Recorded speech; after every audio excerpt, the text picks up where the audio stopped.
വയനാട്ടിലെ മുത്തങ്ങ വൈൽഡ് സഫാരിക്കാണ് കേട്ടോ ഞങ്ങൾ ഇപ്പോ പോകാൻ പോകുന്നത്. ഫോറസ്റ്റിന്റെ ആ ഒരു ഭംഗിയും പച്ചപ്പും ആസ്വദിക്കാൻ ഇതാണ് ബെസ്റ്റ് ടൈം. ഇവിടെ ജീപ്പ് സഫാരിയും ബസ് സഫാരിയും അവൈലബിൾ ആണ്. ഞങ്ങൾ ചൂസ് ചെയ്തത് ബസ് സഫാരി ആയിരുന്നു. ഈ ഒരു സഫാരിക്ക് വരുന്ന റേറ്റും കാര്യങ്ങളൊക്കെ ഒന്ന് നോക്കിയാലോ. ചേട്ടാ, ഈ സഫാരിന്റെ റേറ്റ് ഒക്കെ എങ്ങനെയാ വരുന്നത്? സഫാരി ബസ്സിനാണെങ്കിൽ നമുക്ക് ഒരാൾക്ക് 350 രൂപയാണ് വരുന്നത്. പിള്ളേർ സ്റ്റഡി ടൂറായിട്ട് വരുവാണെങ്കിൽ കോളേജിൽ നിന്നോ സ്കൂളുകളിൽ നിന്നൊക്കെ ആണെങ്കിൽ വരുന്നെങ്കിൽ 275 രൂപയാണ് നമ്മൾ ഇതിനകത്ത് ഈടാക്കിക്കൊണ്ടിരിക്കുന്നത്. പിന്നെ ഉള്ളത് ജീപ്പ് സഫാരിയാണ്. ജീപ്പ് സഫാരിന് 4 മെമ്പേഴ്സ് ആണ് സ്റ്റാർട്ട് ചെയ്യുന്നത്. 4 പേര്, 4 പേർക്ക് 2100 രൂപയും.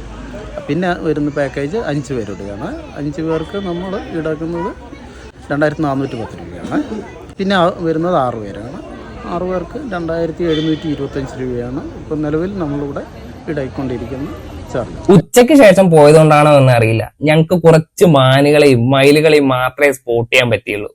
നിങ്ങൾക്ക് ഈ വൈൽഡ് സഫാരി ചെയ്യാൻ താല്പര്യം ഉണ്ടെങ്കിൽ കഴിയുന്നതും ഏർലി മോർണിംഗ് തന്നെ പോകാൻ ശ്രമിക്കുക. എങ്കിൽ കുറച്ചുകൂടി അനിമൽസിനെ കാണാൻ ചാൻസ് ഉണ്ട് എന്നാണ് ഇവിടെ ചോദിച്ചപ്പോൾ അറിയാൻ കഴിഞ്ഞത്.